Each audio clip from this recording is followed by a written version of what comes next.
But yes, good morning or good evening to all of you. I'm just going through some of the changes that have been made to the Brawl Raid because I actually think this is a lot more important to discuss than... Okay. These are the patch notes, but I've ran it through Googs. Okay.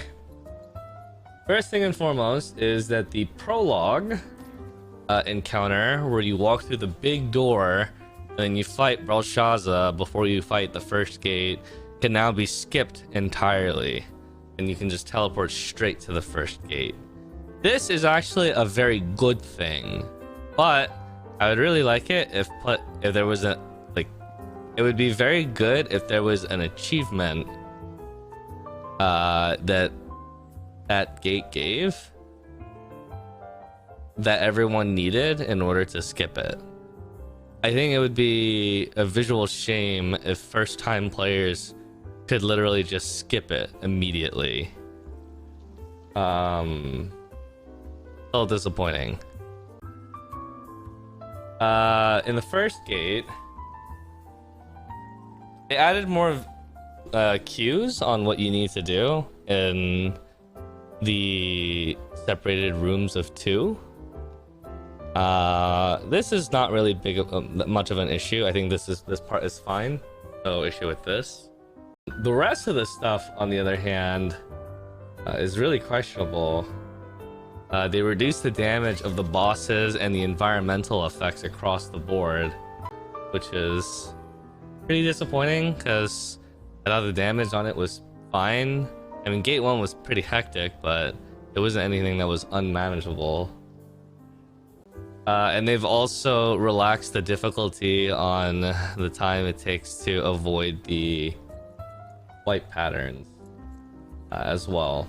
And they also reduced the penalty when failing to counter his multi-counter, which has turned that mechanic most likely into an absolute baby mechanic.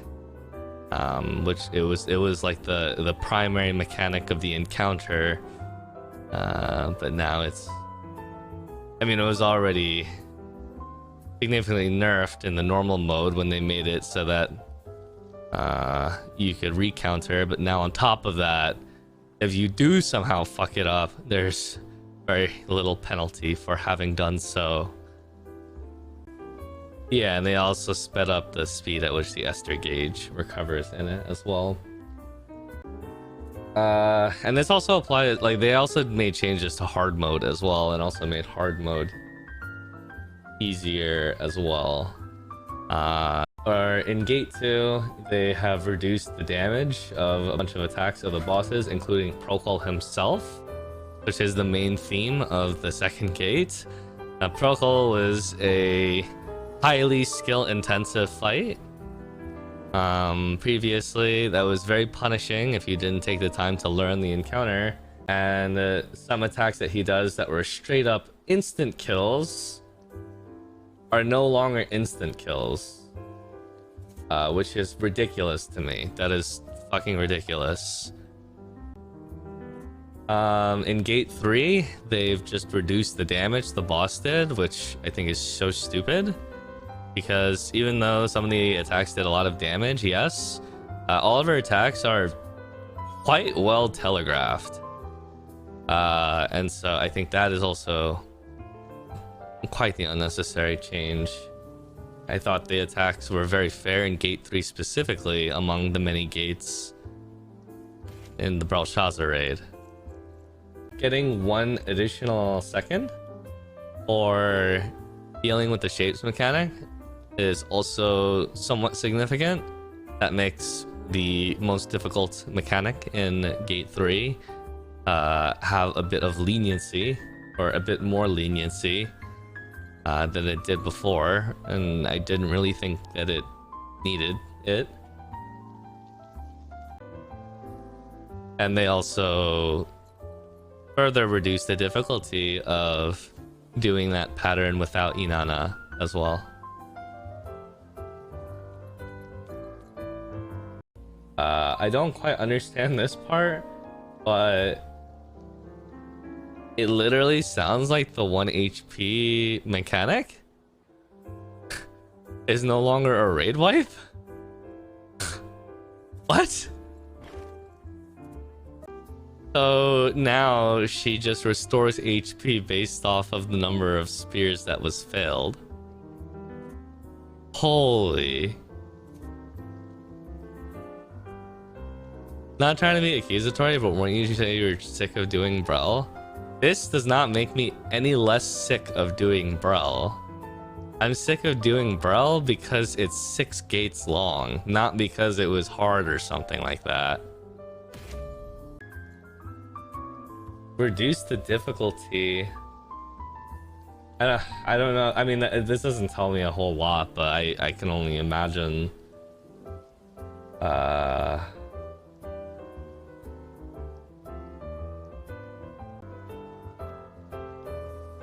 Oh wow, they reduced the rate at which you get the debuff when you're knocked out of the arena. That's I mean, that was like the big punishment for the fight. A lot of the attacks in Gate 4 are designed in such a way that they push you out of the arena.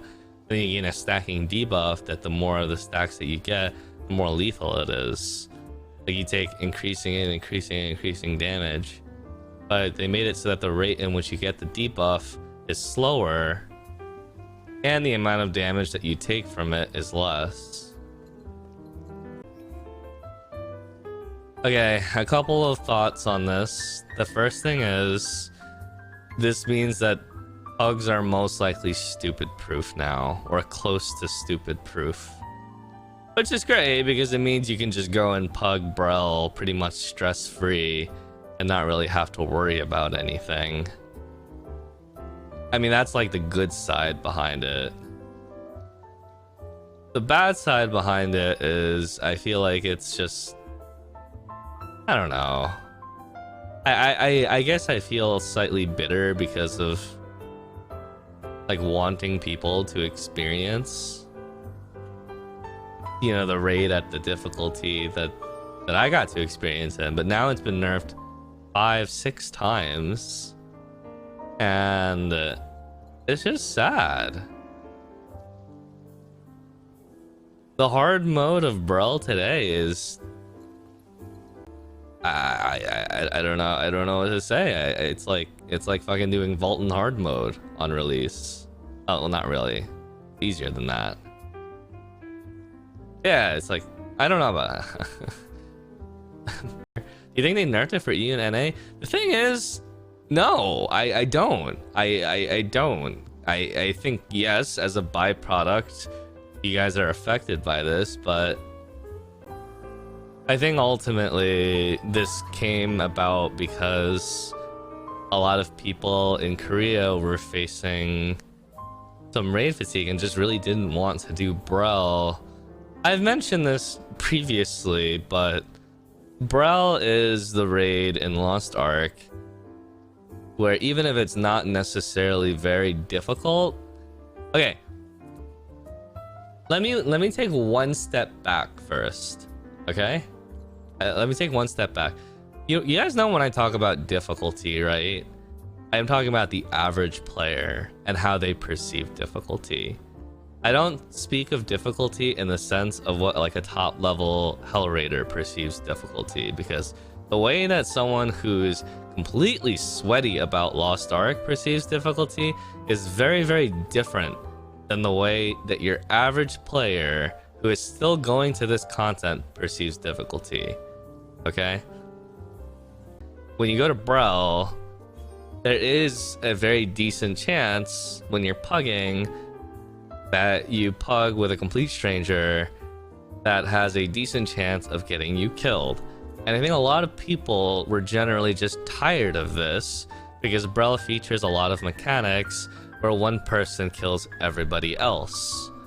There were a lot of those mechanics, but throughout the many nerfs of Belshazzar, they've gradually been removing these, and this nerf is like the nail in the coffin, basically, where a lot more mechanics that prove to be really fatal in the encounter have taken a pretty serious nerf. I mean, the fact that Gate 3's 1 HP mechanic isn't a raid wipe anymore is wild to me. And even then, that mechanic had taken so many nerfs as well. I mean, back in release, you had to do 8 safe spots with both the gaze tiles in normal mode. In normal mode. And today it's 6 tiles and there are no gaze mechanics, and also they don't knock you down anymore. And now on top of that, after today, it doesn't even raid wipe you anymore. It just gives her some HP back depending on how many times you fucked up. It's become so relaxed. And I think it is because of the thing that I just mentioned, where Korean players are super tired and super fatigued about Brawl Shaza, and they don't want to pug it because they're concerned that they're going to end up getting bogged. And so, no, I really, really, really do not think that any NA and EU have anything to do with this. I actually think that it has to do with the raid mental health of KR players, the average KR player. And I think you guys are going to be affected as a byproduct of this, because they are going to give you the nerfed version, whether you want it or not.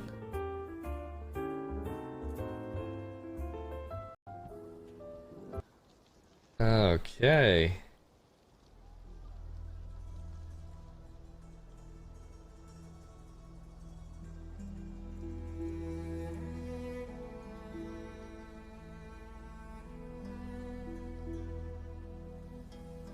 I like that they added hairstyles as well.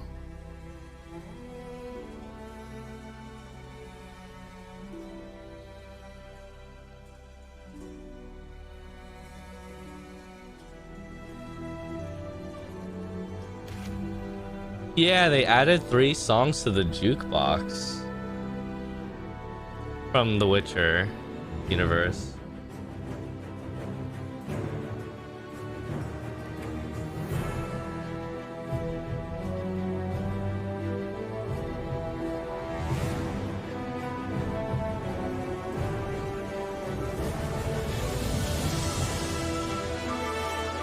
Yeah, that destroyer weapon skin is kind of... Yo, that artillerist weapon skin is kind of... Damn, dude. That fucking gun lancer shield is so sick looking.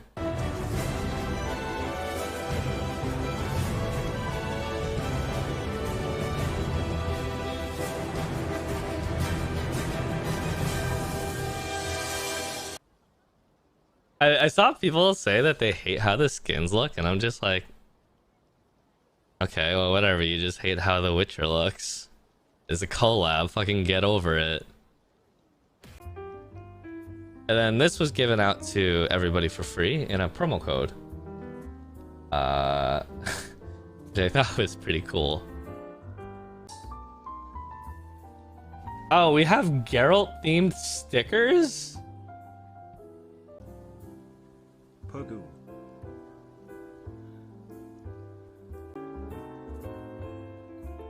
These are good. This is fantastic. For those of you who wanted to see the parts with the left and right nut cut off. Hey, Froze. Did you see Amazon's response to the transformation skin hue? I did.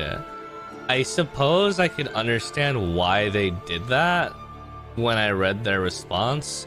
It actually wasn't the worst reason that I've ever seen, but I'm not sure if that was the best way to go about it. Basically, Amazon's official response to the Shadowhunter debacle is because in the West, people use a much greater variety of skin tones. Their solution was to completely shroud the player in a dark mist so that you can't really see their skin at all, to make it completely ambiguous.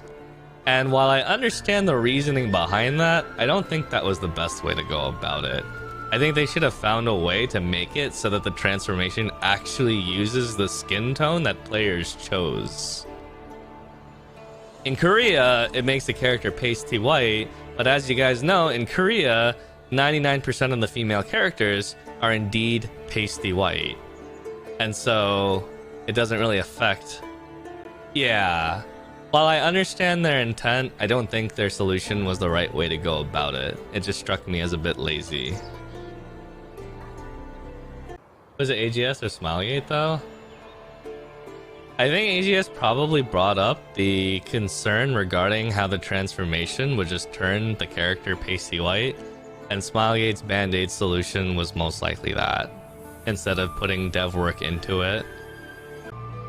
I mean, it is true that a lot of people from the Western side did not like how everyone was transformed into the same default pasty white model that was completely different than the character that they made in Character Creator. So I do kind of understand why this sentiment even exists in the first place. I mean, Western players did complain about this. People did complain about this. But just, yeah, band-aid solution.